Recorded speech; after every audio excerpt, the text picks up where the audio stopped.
Assalamualaikum warahmatullahi wabarakatuh. Selamat datang kembali di channel Kokodekpa Majalengka.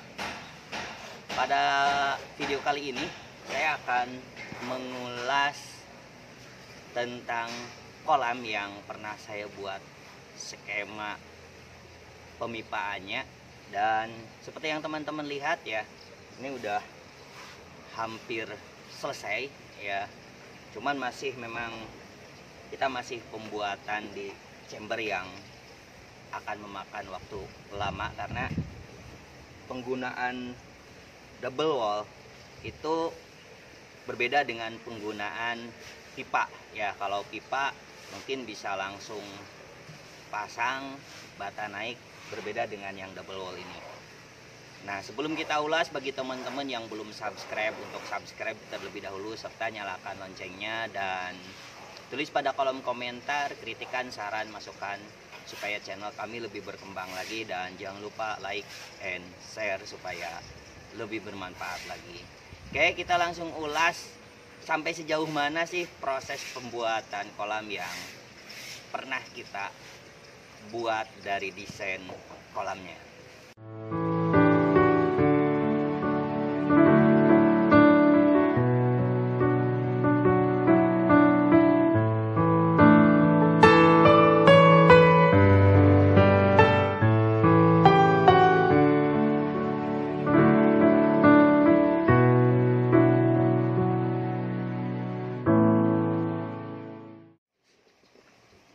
Oke teman-teman, jadi seperti yang pernah saya ulas bahwa di depan bangunan ini ya, jadi di depan namanya pendopo ya, jadi nanti ini dijadikan sebuah tempat untuk berkumpul. Di bagian depan pendopo itu rencananya memang panjang pendopo itu di depannya akan ada 2 buah kolam koi ya, dan di tengahnya ini ya gini, itu akan dijadikan tangga ya. Jadi nanti kalau masuk ke dalam pendopo, teman-teman bisa lewat sini ya, bisa lewat sini. Kemudian ini sudah dibuatkan untuk chamber kolam kedua ya. Jadi sebelah sana nanti akan jadi kolam, dan sebelah sini sedang kita garap. Jadi nanti proses pengerjaannya memang satu-satu ya, selesaikan dulu yang satu, baru nanti kita akan buat yang sebelah sininya.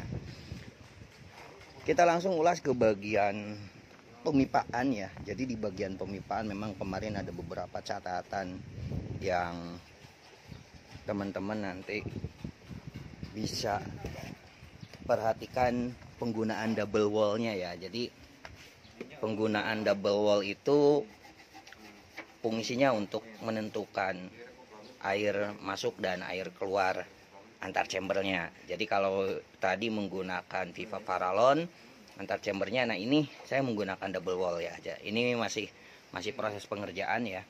Jadi ini untuk chamber akhirnya ya. Ini chamber akhirnya, kemudian ini chamber 6, ini chamber 7, 6, 5 ya. Ini chamber 4 ya, ini chamber 4 ini belum dilubangin ya, nanti kita akan lubangin. Jadi nanti dari chamber 3 muter ke sini ya. Dan bisa teman-teman lihat ya, ada pipa ditutup ya, itu untuk jalur backwash. Jadi nanti si pipa ini masuk ke chamber kosong nantinya di sini. Nah, ini chamber kosongnya. Jadi di chamber kosong ini nanti akan kita pasang pipa-pipa 2 in ya. Nanti ini chamber yang sebelah sini, chamber yang terakhir yang ada pompanya. Ini yang chamber ke-6, chamber 7, terus berurutan. Jadi saat kita mau melakukan backwash, kita hanya mengambil pipa yang menutup di antar chamber ini. Jadi nanti kotoran akan kebuang sini dan outputnya ada di sana. Itu nanti jalur pembuangan langsung ke luar kolam ya. Jadi untuk overflow posisinya dari mana? Dari setiap pipa yang ada di sini itu bisa dijadikan untuk overflow pembuangan. Nah, kemudian untuk rencana susunan media filter ya, seperti yang pernah diulas bahwa chamber 1 dimulai dari sini ya. Ini chamber 1 isinya kosong ya, sengaja saya kosongkan, hanya dibuat bulat aja vortex. Kemudian chamber 2 rencananya ini akan saya isi dengan brush ya, sikat. Jadi sikat, kemudian perhatikan pipanya juga. Jadi itu ada pipa 2 inch ya, itu skimmer. Jadi skimmer saya bagi dua ya, masuk ke chamber 1 yang kosong endapan ya, di sini satu, kemudian di sini satu skimmernya. Dan kenapa saya bagi dua, tidak disatukan, karena memang tujuannya untuk mengantisipasi supaya jika terjadi tekor dia masih bisa jumper ke chamber 2 nantinya. Jadi chamber 2 lebih ngamanin posisi air supaya tidak tekor.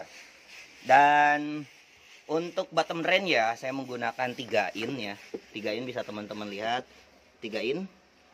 Kemudian kalau teman-teman mau melakukan pencucian atau backwash, itu baiknya ditutup ya. Jadi sengaja itu keni pas waktu kita mau pencucian backwash supaya tidak lupa ya. Kalau misalkan kita sambil ngobrol ditakutkan lupa, makanya kita tutup dulu. Jadi nanti kita tutup pakai 2 in setengah, tutup. Jadi otomatis air kita tidak akan lupa ya. Kalau misalkan lagi ngebuang air atau lagi nge-backwash, insya Allah tidak akan sampai dengan habis kalau misalkan kita menutup terlebih dahulu di inputnya ya. Jadi yang satunya itu jalur backwash ya, ngebuang ke sana. Kemudian untuk chamber 2-nya juga ini jalur backwash, ngebuang ke sana. Kalau yang itu skimmer. Nah, ini isinya tadi saya jelaskan brush ya.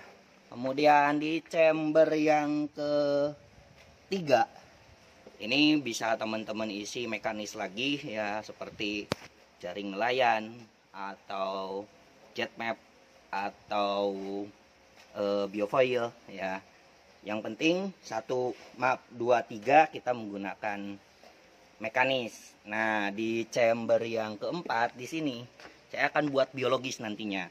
Biologis untuk chamber yang keempat saya akan gunakan rumah bakteri seperti biobol atau momogi, atau bisa juga teman-teman menggunakan tutup botol ya. Ada yang suka bikin menggunakan tutup botol dilubang-lubangin kemudian ditumpuk. Ada juga yang bisa yang membuat dari sedotan ya. Intinya untuk chamber yang keempat ini saya gunakan untuk rumah bakterinya. Jadi dari sini ya, 3 masuk ke sini. Ini udah biologis. Ini biologis saya menggunakan batu apung ya. Kalau batu apung lebih cenderung ke menyerap bau-bauan. Jadi kalau misalkan kolamnya teman-teman berasa berbau amis, coba menggunakan batu apung. Atau kalau yang lebih bagus laginya bisa teman-teman menggunakan biokristal ya, harganya juga lumayan. Kemudian dari chamber 5 ke chamber yang ke-6, di sini saya menggunakan pH buffer ya. Jadi biologis juga pH buffernya apa? Karang jahe, kemudian kulit kerang ya. Ini akan saya tempatkan di sini. Dan yang terakhir di chamber terakhir, pompa lampu UV ya. Jadi finishing ya, ini kemarin lupa nih, si A-nya yang ngerjainnya lupa ya. Harusnya cuman keburu-buruan, tapi bisa kita rapikan lagi. Dari sini ini jalur pompa itu akan masuk ke bagian sana waterfallnya ya. Waterfall di sini. Kenapa saya kasih waterfall di sini? Karena spot untuk duduk nongkrong ada di sini ya. Kemudian sebelah sininya kita akan buatkan mini garden ya, taman-taman kecil. Kemudian ada waterfallnya juga, nongkrongnya di sini ya. Kayak mungkin itu sedikit ulasannya sebelum kita finishing.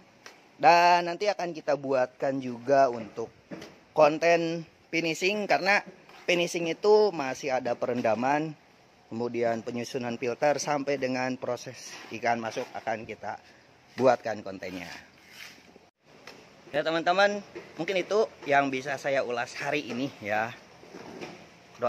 Doakan supaya proses pembangunan bisa berjalan dengan lancar, kemudian tim juga diberikan kemudahan, serta yang penting sehat ya ayah. Kita diberikan kesehatan ya, kita diberikan kesehatan sampai dengan selesai. Akhir kata, terima kasih. Wabillahi taufiq wal hidayah. Wassalamualaikum warahmatullahi wabarakatuh. Salam Koi Lover.